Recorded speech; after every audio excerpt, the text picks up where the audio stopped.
ដូច្នេះហើយ30ឆ្នាំគឺមិនពង្រឹងកម្មសិទ្ធិទេបានជាកើតប្រពៃណីមួយហៅថាប្លង់រាវប្លង់រឹងនេះមូលហេតុអ្វីបានជារាជការមិនពង្រឹងប្លង់កម្មសិទ្ធិជាពិសេសប្លង់ដីពីព្រមសែនចូលកាន់អំណាចគាត់ទុកដីធ្លីនិងព្រៃព្រឹក្សាអស់ហ្នឹងចែកសមាជិកបកធំដើម្បីបង្កទ្រព្យសម្បត្តិដែលមន្ត្រីបកមានបានចាក់ជាភ្នំដូចសពថ្ងៃនេះគឺបានមកពីដី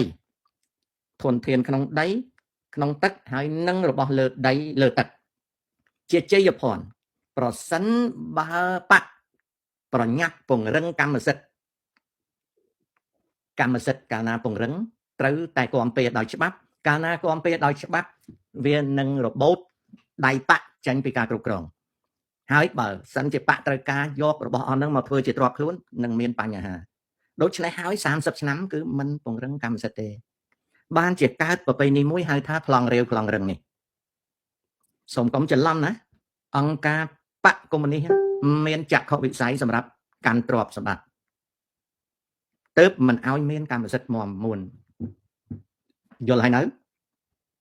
មែនជារឿងគេអត់ចេះធ្វើទេគឺជារឿងដែលគេមិនធ្វើងាប់អីដៃអញដរាបណាអញអាចនឹងធ្វើឲ្យឯងចង់ប្លង់ក៏ដោយម៉ែវាណាក៏ដោយអញថាខុសហើយស្អែកតែអញមកពីអីមកពីអញនឹងហើយអ្នករំដោះក្បាលឯង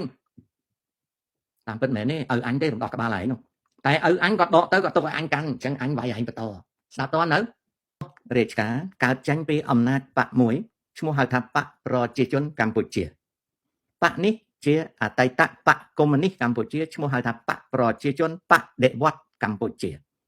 បកនេះជាកូនបករបស់បកកុម្មុយនីសវៀតណាមដែលអង្គការវៀតណាមវាយរំលំប៉ុលពតថ្ងៃ7ខែមករាឆ្នាំ1979លើកបកនេះឲ្យកាន់អំណាចបកនេះទទួលការអប់រំពីអង្គការបកជាឪពុកគឺបកកុម្មុយនីសវៀតណាម